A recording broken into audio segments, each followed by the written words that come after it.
Good morning. Today we are starting our chapter 6.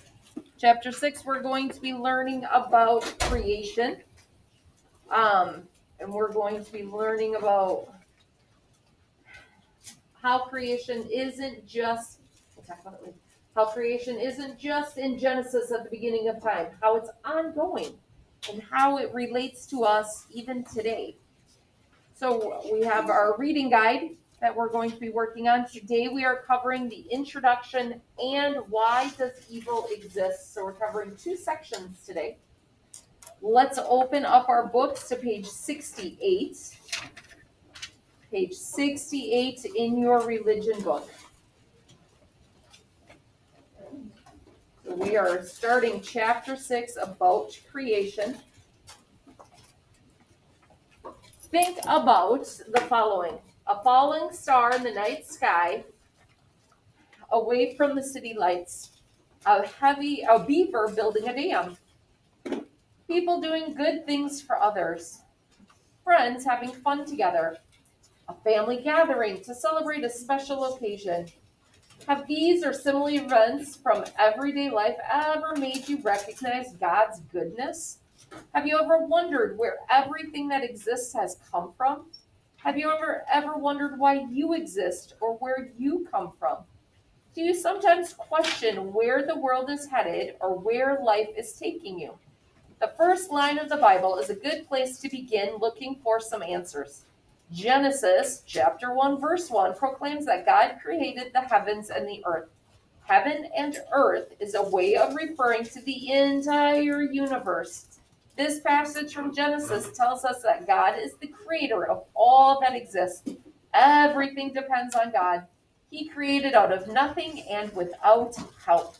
In the beginning, when God created the heavens and the earth was formless void. The earth was a formless void, and darkness covered the face of the deep, while a wind from God swept over the face of the waters.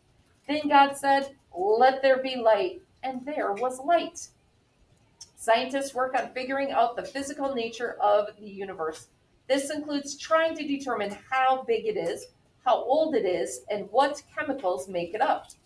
Why did God create the universe, the earth, and all living things? Why did God create us? Science can't answer these questions. The good news is that God can answer them. He has revealed to us that He created everything because of love. He didn't have to create the world. It was a free choice motivated by love. He wanted to share His love with His creatures. Creation is a gift, and all creation is good. God wants all people to share in His wisdom, beauty, and goodness, and to live in union with Him. He desires a personal, loving relationship with each of us. Every single one of you, God wants to have that relationship with you. He created the world and all of us so that we might share in His glory. So the reason you were created was so you could be with God. So that's the whole thing. He wants us to share in His glory. Why does evil exist?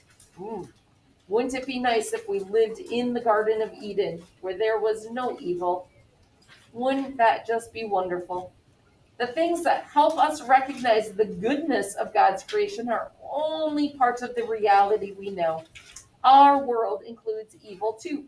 We see signs of this in such things as war and violence, people doing selfish and hateful things, nature spoiled by pollution, and people in many parts of the world suffering because they lack food, shelter, and other necessities.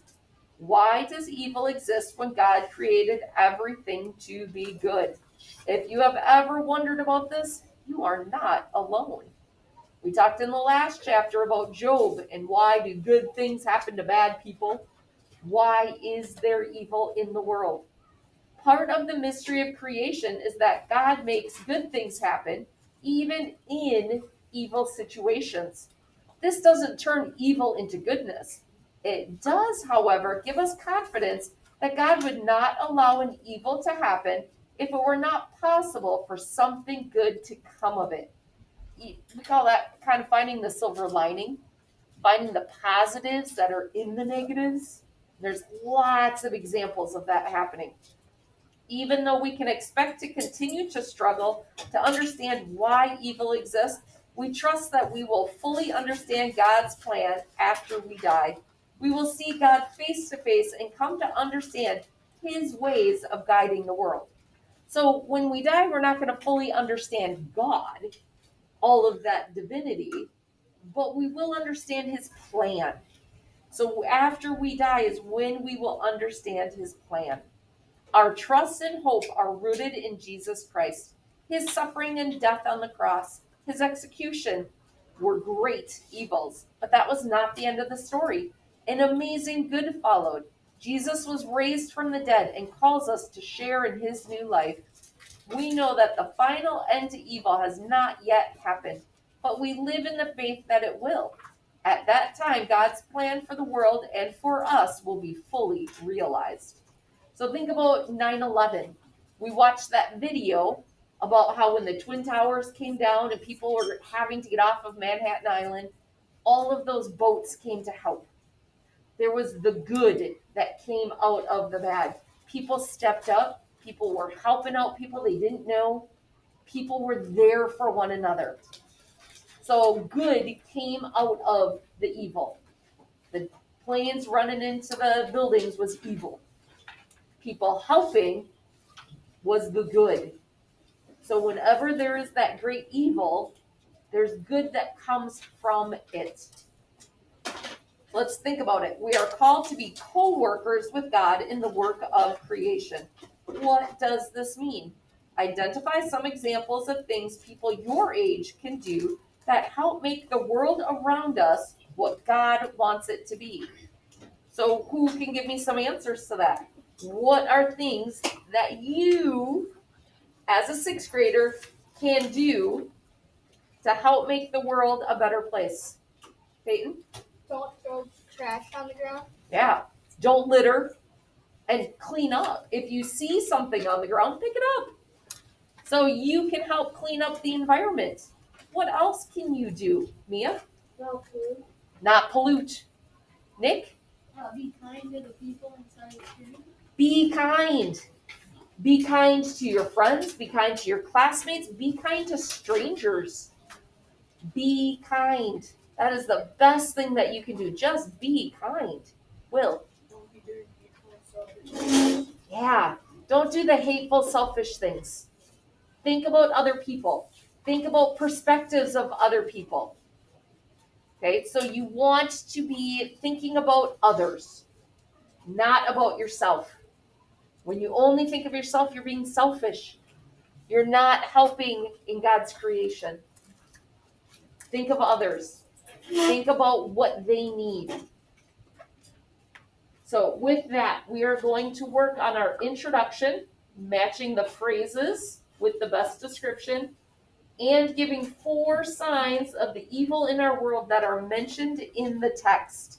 So not just any evil, okay, because you could come up with lots of examples. They want the examples that are in the text.